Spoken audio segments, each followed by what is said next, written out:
বিশ্বনবী মুহাম্মদুর রাসূলুল্লাহ সাল্লাল্লাহু আলাইহি ওয়াসাল্লাম ইরশাদ করেন, যে ব্যক্তি সকালবেলা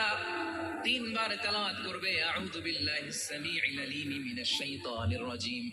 এরপরে সূরা হাশরের শেষ তিনটি আয়াত তেলাওয়াত করবে, রব্বুল আলামিন ওই ব্যক্তির জন্য ৭০,০০০ ফেরেশতা নিয়োগ দিবেন যারা সারা দিন ওই লোকের জন্য মাগফিরাতের দোয়া করবে। শুধু এখানেই শেষ নয়, বিশ্বনবী ফরমান ওয়া ইন মাতা ফি যালিকাল ইয়াউমি মাতা শাহীদান, ওই দিন যদি ওই ব্যক্তিটা ইন্তেকাল করে সে শহীদ হয়ে কিয়ামতের দিন আল্লাহর সামনে দাঁড়াবে।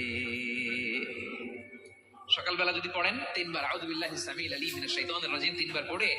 সূরা হাশরের শেষ তিন আয়াত যদি তেলাওয়াত করেন, তাহলে আপনার জন্য আল্লাহ তাআলা ৭০,০০০ ফেরেশতা নিয়োগ করবে। সারা দিন তারা আপনার জন্য মাগফিরাতের দোয়া করবে, আর ওই দিন ইন্তেকাল করলে আল্লাহ তাআলা শহীদ হিসেবে আপনাকে কিয়ামতের